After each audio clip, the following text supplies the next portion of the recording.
So everyone, আজকে হচ্ছে গিয়ে নতুন জামাই অ্যান্ড বউ ও যাবে ওর শ্বশুর বাড়ি। আমি তো অলরেডি আমার শ্বশুর বাড়ি ঘুরে ফেলেছি। বিয়ের পর এবার প্রথমবার শ্বশুরবাড়িতে যাচ্ছে টিকটকার ওসরাত জাহান ইতি ও তালহা দেওয়ান।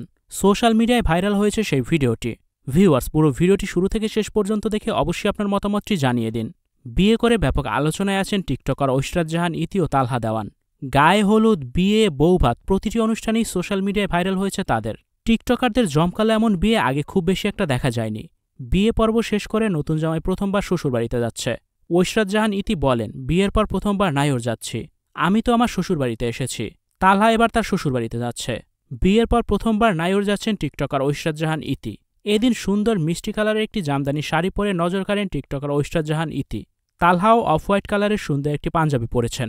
প্রথমবার শ্বশুরবাড়িতে যাবে টিকটকার তালহা। তালহা বলেন, প্রথমবার শ্বশুরবাড়িতে যাচ্ছি, অনুভূতি খুবই ভালো। যদিও বাগদানের পর ইতির বাসায় গিয়েছিল তালহা। প্রথমবার শ্বশুরবাড়িতে গিয়ে লজ্জায় খেতে পারছিল না তালহা। সেই ভিডিও ভাইরাল হয়েছিল নেট মাধ্যমে।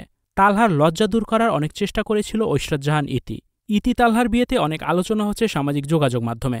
শ্বশুরবাড়ি থেকে প্রচুর গিফট পেয়েছে তালহা দেওয়ান। ঘড়ি, স্যুট, চেইন, আংটি, আইফোন সহ অনেক উপহারই পেয়েছে তালহা। ছোট জামাই তালহাকে সবাই ভীষণ আদর করে। ইতিকে বিয়ে করার প্রস্তাব প্রথমবার অন্তরার কাছে পাঠিয়েছিল তালহা। শুরুতে দুই পরিবারের কেউই রাজি ছিল না তালহা ইতির বিয়েতে, কিন্তু পরবর্তীতে সবাই তাদের বিয়ে মেনে নিয়েছে। ভিউয়ার্স, তালহা ইতির এই ভিডিওটি আপনাদের কাছে কেমন লেগেছে কমেন্টস করে অবশ্যই জানিয়ে দিন। আর ভিডিওটি দেখার জন্য ধন্যবাদ।